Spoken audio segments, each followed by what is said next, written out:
Support for this podcast comes from Canon. Canon knows when it comes to home printers, it needs to be love at first print. If you don't click immediately, you're in for a long-term relationship with serious trust issues. Canon have designed their wireless printers to be as easy to use as possible, with chat support, step-by-step videos, and wireless connectivity on most models to get you set up for printing in no time at all. Visit canon.com.au/print to discover all the ways Canon supports you.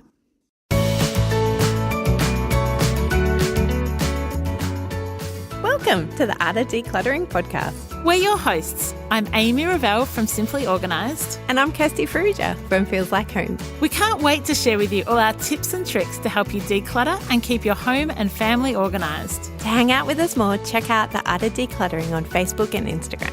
And we'd love you to check out our website, artofdecluttering.com.au, and see all that's happening over there. Let's get started. Hello, lovely listeners. Hello, Amy. Hi, Cass. Today, we're talking about the junk room. Junk room. Junk, junk, junk, junk. Junk room. Junk room. Hands up. Do you have a junk room? And keep your hand up if when you bought your house you intended on having a junk room. I thought so. Junk rooms just kind of evolve. They're an evolving creature. Yes. They're very rarely birthed out of love and intention. I love this. That's true though. Don't you think of a junk room as like it just grows and has legs of its own and it takes over a space? It's like a parasite. Yeah. Yeah. Nobody buys a house and goes, bedroom for Johnny, bedroom for Elizabeth, bedroom for mum and dad, and the junk room. That's what we want. 4 bedrooms, 1 junk room. Yeah. We Nobody definitely does need that. junk room. Yeah. No. But not everyone has a junk room. But I think that people with junk rooms think everybody has a junk room. Yeah. Do you have a junk room? No. No, me neither. No. We've never really had a junk room. We have. When we first got married, we were in a 2-bedroom unit. And we were obviously in 1 bedroom, and the other bedroom had a spare bed in it because we were living in the country, so we'd sometimes have people come down and stay, and it very quickly became the junk room. And I think the reason it became a junk room is we were so flipping dirt poor. People would give us stuff that they didn't want anymore because they figured Cal and Amy can have it. They don't have any money. And we ended up with other people's rubbish in our junk room. Yeah, so it's not your junk room. It was other people's junk. Yeah, they weren't giving us their junk as in we don't know how to dispose of it. No. But we totally didn't need it, nor really want it. But we had nothing and we're like, sure, we'll take that fold-out desk. Yes, we'd love a chest of drawers. Yeah. Thank you for being generous. And that became our junk room. Yeah. And I hated it. Hated it. Yeah. I equate junk rooms with the episode we did a few weeks ago on master bedrooms. Oh. Because I feel like if you don't have a master bedroom that you use as your junk room, that you then have a junk room. So people with a junk room tend to have an organised master. Is that what you're saying? Well, potentially.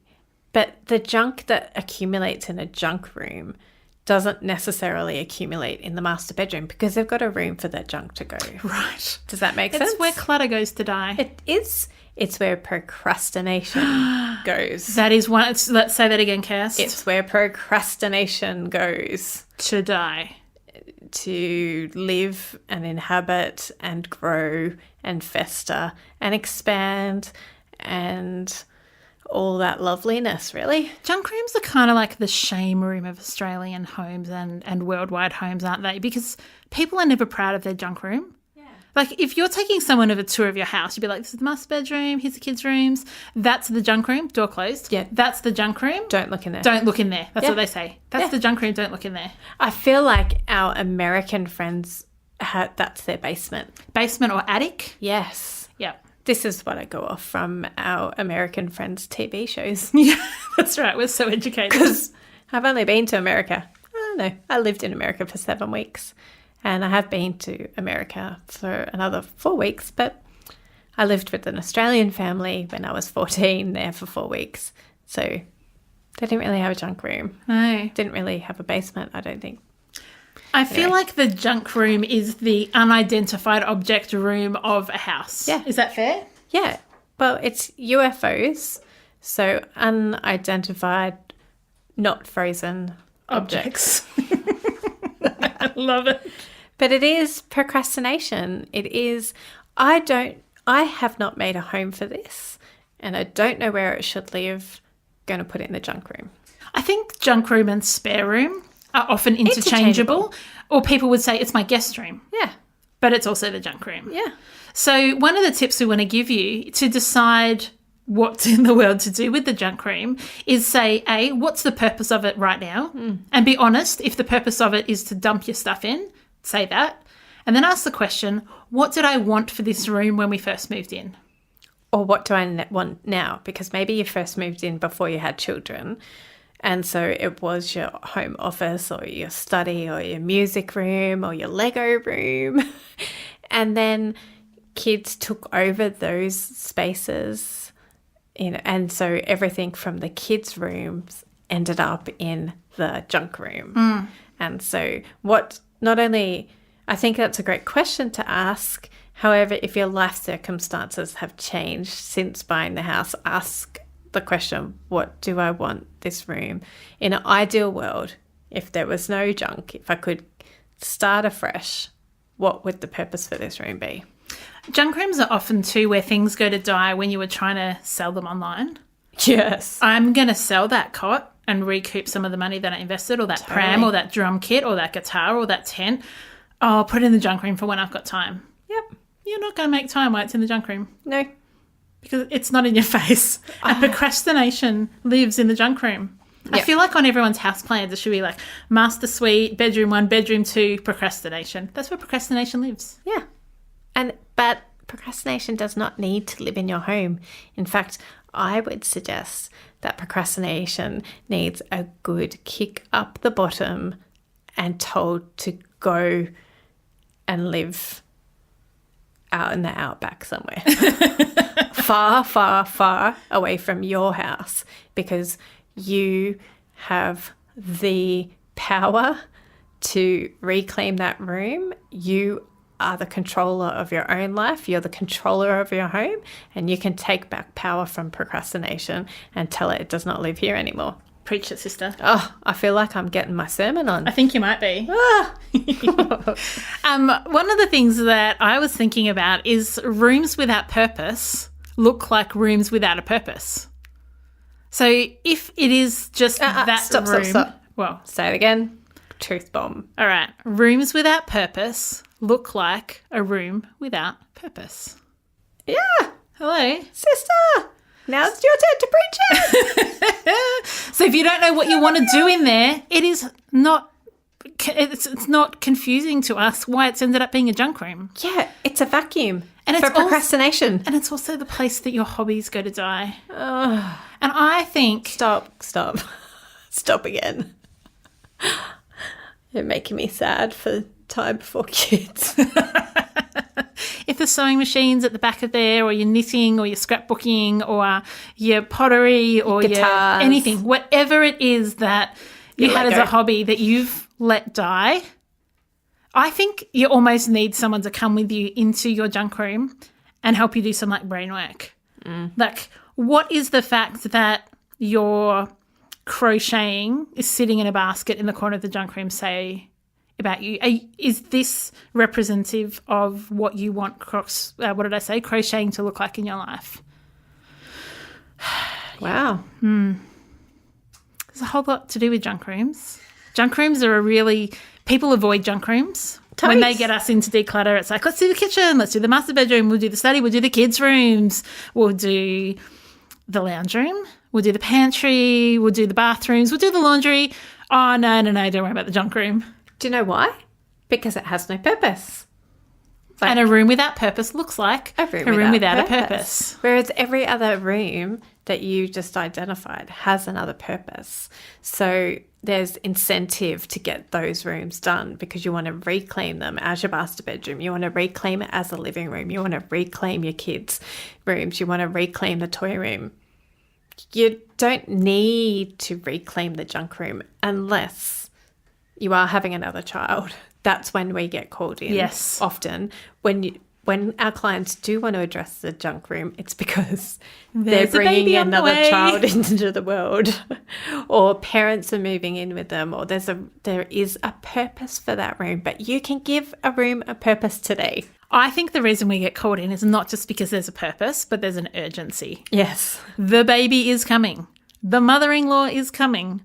The urgency is what drives people to do the junk room.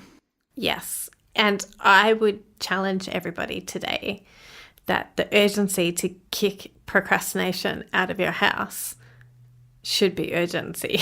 Yeah. Like, go. I was going to say, I'm like raising my hands in the air, whacking all kinds of sound equipment while I do it. But I feel like some of our listeners might have a bit of guilt around wanting to have a reading room, wanting to have a room that your husband writes the book he's always wanted to write, or your wife gets to sit at night and sit and read or crochet, or there's some purpose for the room. And I feel like people are a bit like, that's indulgent. It's indulgent for me to have a whole room in my house that is for podcasting because I really want to create a podcast for men who ride motorbikes. I really want to create a podcast about women who skydive, like whatever it is. And people are like, that's indulgent. What does that say about the priority you're putting on the things that are important to you? If you feel better about having a junk room that's got no purpose than if you set aside a room to invest in yourself. And in serving the world, however that is, whether it's by crocheting, and it doesn't have to serve the world, but a lot of what you mentioned serves the world. Crocheting serves the world because it serves you and it serves the person who admires the beauty of the crocheting. Yeah, your junk room is not serving you. It's not serving the world. It's sucking the life out of your home. And procrastination lives there. Yeah, we don't want procrastination living in your house. I'm getting like all fired up. I am. Right, we need to rename this podcast episode from Junk Room to The Girls Get Preachy. The girls get totally preachy because if you think it's more important for you to have a junk room than space to do your hobbies, what if you want a music room? What if your kids are taking up instruments and at the moment they're playing on the end of the bed or their keyboards in a corner of something? Make a music room. Like, this is your life. Now is your life. Make the space for it in your home. Preach it, sister. Preach it. Getting a little bit fired up here because I want you to value you. Value your time, value your home. That room is being misused. It is my personal opinion, and Kirsty, I'd be interested to hear what you think. I have not yet come across a house that needs a junk room. I honestly have not come across a house who I couldn't help them completely eliminate their need for a junk room. I completely agree. What junk, I'm using air quotes, sometimes the junk in that room is not junk and it needs to be turned into that music room or the Lego room or the toy room or the reading room.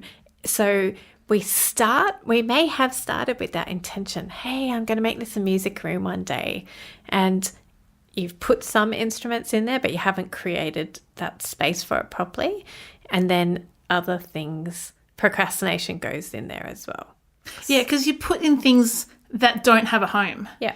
And that's going, oh my goodness, I'm whacking stuff everywhere. So passionate right I'm now. like knocking things. I know. I think you need to stand everywhere. up so you can get your preach girl on.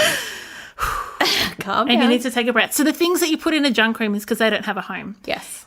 Your home for something is not the junk room. It's like, I don't know where. It's where homelessness lives in your home. There's nothing positive in your junk room. There might be things in there that are glimmers of hope. Like Kirsty said, like maybe it's got all your footy memorabilia. And actually what you want is to set up a Richmond memorial room where you keep, sorry, Bombers, that's us. But I was trying to, I know. You're trying to be inclusive. I was trying to be inclusive. But let's be honest, you want to set up a Bombers shrine. That's okay. It's okay for you to have a room in your house that is indulgent. Yes. It totally is. And if there are things in there that belong elsewhere, then your job is to find a home for those things. Or let it go. Let it go. Because it hasn't been important to you for the last 15 million years. Why does it suddenly become important when you're actually seeing it?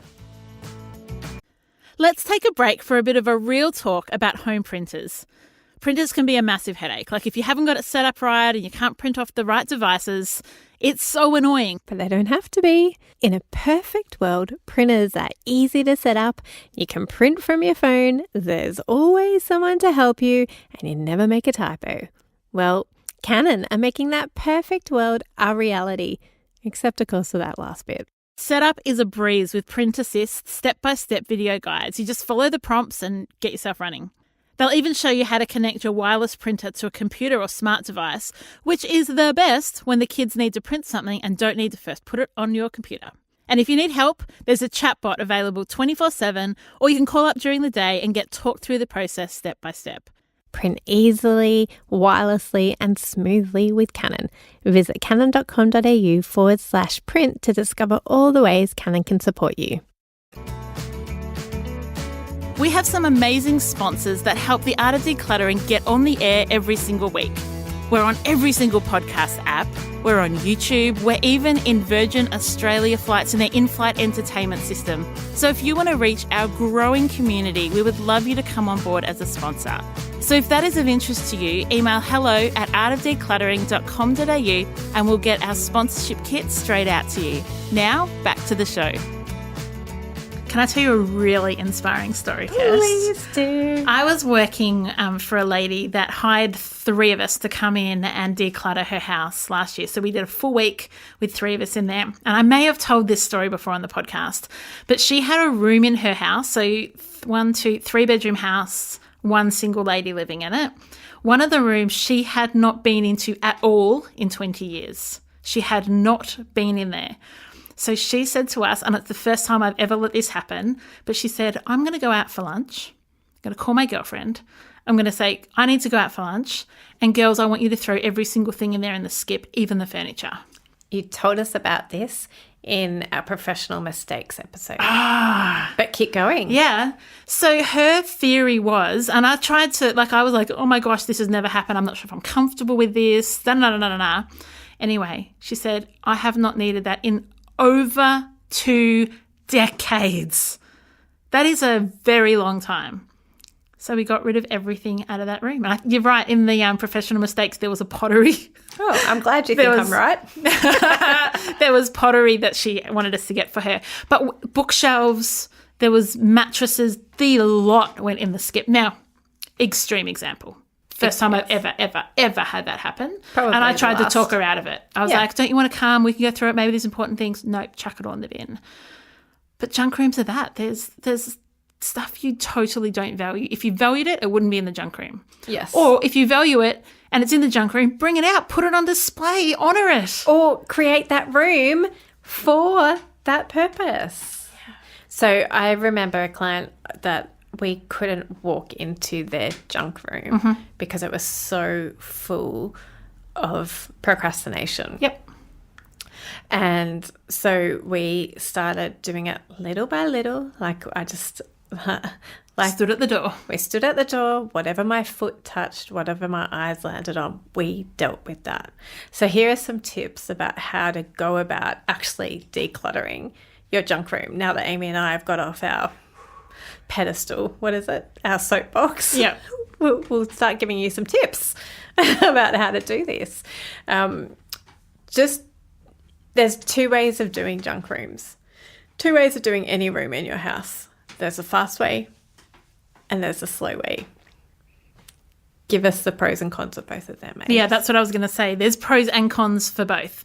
So one of the pros of fast is momentum. So you actually get started and momentum comes and it kind of becomes easier because you build up your decision-making skills and you build up your ability to decide on each item. The con of that also is it's tiring. Like if you take on the whole room, particularly if you take it on by yourself, that's really exhausting and possibly you're biting off more than you can chew.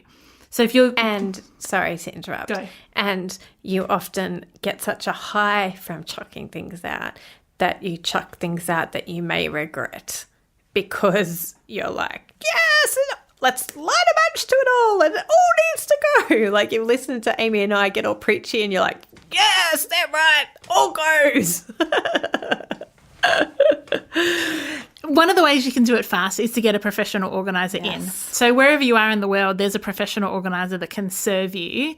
So if you want to go fast, I would recommend, or we would recommend, don't try and do that alone, because what you can do is you can end up in more mess. Because if you go in there, in order to declutter, you end up creating more mess. And we say it to our clients all the time, just so you know, over the course of this session, it gets better. It's going to get worse before it gets better. And then when they freak out, you're like, it's okay. Remember, I warned you about this. It's going to get better. But when it gets worse and you look at it and you think, what have I done? I've actually made this situation worse. It's very tempting to close the door again and walk off. And professional organisers can also help you in what I said the con was, that you end up wanting to light a match to the whole room. Like, we can pull you back down from that ledge and go, no, it's okay. Let's be thoughtful and mindful about what we're doing here. Let's have intention. Let's really think about this. So, Kes, I'll let you do the pros and the cons for going slow. Going slow, the pro is that you do get to really assess. You can take your time in assessing what it is, and it's easier to do it by yourself because you're only tackling a little bit at a time. You're only tackling 15 minutes potentially at a time, and so you can do that. The con of that is it goes very slowly. And I think the con of that too can be is when you're dealing with like a little section, what you may not recognise is that just over to your left is another pile of the same kind of thing. Yes. And so until you've got everything together, like items together, it can be difficult to declutter because you're like, I actually don't know how many of these I have, nor do I know how many I need. Yes. So you go, I'm going to keep these. And then you find 15 more of them. Yeah. And then you have to make that reassessment all over again when you find the 15 more. Because then you're like, actually I don't need 20. And you go back down to 5. But you do have to make that decision again. One of the things that can be really helpful when you're doing your junk room is to book a hard rubbish collection. So what we do in our family is we book hard rubbish collections and then we decide what we're putting out. So we have a hard rubbish collection booked for 2 days from now. So I said to Cal and the boys, as I was leaving this morning, guys, we've booked a hard rubbish collection for Monday. If there's any hard rubbish around, make sure it goes out the front. It doesn't bother me if the only thing that goes out is like a broken pot. I don't care because I know that if I book it, more likely than not, we fill our hard rubbish. So for a junk room, sometimes you can get in there and go, this a coffee table is ruined, the leg's is broken, it's not usable, but I don't know what to do with it because it's so big and bulky. So by having a hard rubbish collection booked, you can take that straight out to the nature strip or book a skip straight in the skip so you've got solutions as you go, and book a collection for your op shop pickup too. Awesome. So you've got options and you don't feel trapped once you actually get in there. What have you found in junk rooms before? What haven't I found? Literally. Have you found mice? I was about to say. Have you found dead mice? Dead mice. Skeletons of dead mice. Good. Not human skeletons. Not human skeletons. I've found human remains, as in ashes. Yeah. In junk rooms. But I couldn't even tell you. I found everything. I've found naughty things that are illegal in junk rooms because someone's put it in there in the 80s and no one's really thought about the fact that became illegal in the 90s. What do you mean, like a gun? Yeah. Yeah. Gun, ammunition. It just sounded funny. You're like, naughty things. It could have been anything. What's your naughty is not necessarily my naughty.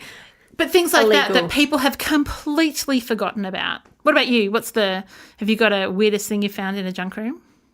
The mice. The dead mouse. Yeah, lots of dead mice. Yeah. Lots of droppings, lots of skeletons. Yeah. Dust bunnies. Yeah. What I want to say too is, on behalf of Kirsten and I, there's never any shame if you do have a junk room that you cannot open the door on. Call us. That doesn't bother us even in the slightest. In fact, we kind of get excited. Can't you hear the excitement in our voices? We want to help you reclaim that space. Yeah. So don't ever feel, oh my gosh, I'm too bad. No, we love it. We love it. We love it. We love it. Yeah. Awesome. So we want to really challenge you to think about, even if you don't have a junk room, what is a space in your house that is a junk space that you have let procrastination come alive, breed, have babies, has grown to be bigger than you first anticipated. And we want to challenge you and encourage you this week to get into that space and really give it purpose and make it come alive with the joy that you do want that place, that space, and or that room to be, because you are totally worth it. You're totally worth the investment of a couple of hours or a couple of days, and you are totally worth investing in a professional organizer if that's what it takes, and if that's what your unique family needs to bring to life the joy and the passion that has gone in there to die. Yeah. We would love to have some resurrections with you of your passions. Keeping on the preaching theme, Amy, good one. Okay, I have a review today from Leisha, 1986, from iTunes. To be born in 1986. So she says, I seriously love your podcast. It's changed my life. Before your podcast, I went to a hypnotherapist to help convince me to be tidier. I didn't feel like I had any other option to learn how to change my habits. Oh my goodness, I'm reading this review for the first time. Amy. I know. Then I found the art of decluttering. Thank you, thank you, thank you. Once again, I can't thank you enough for how much your podcast has helped me. How good is that review? Leash, was it? Leisha, thank you. We are so honoured to help you, my friend. So honoured. And this is why we do what we do. I'm getting teary. I know you are.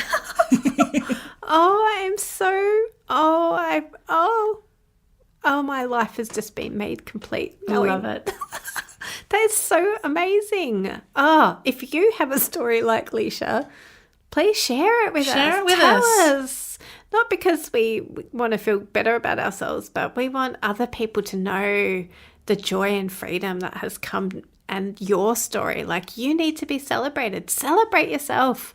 Let us all give you a pat on the back by celebrating your story, by sharing it with us either on iTunes or Facebook or Insta stories, Instagram, however you want to share your story. You are worthy. You are worthy of celebration. Let us celebrate you. Celebrate good times. Come on. Right, go. Banish procrastination from your house. Tell it no longer lives in your house. Go get them. We'll see you next week. Bye. Thanks for joining us. If you've learnt something awesome today, we'd love you to leave us a review on iTunes or Facebook so others can find our podcast too. Don't forget you can see the show notes in your podcast app or over at our website, artofdecluttering.com.au. So if there's anything you want more info on, check it out there. If you'd like to join our supporter community, you can do so over at patreon.com/theartofdecluttering. We hope you have a great rest of your day and enjoy the freedom.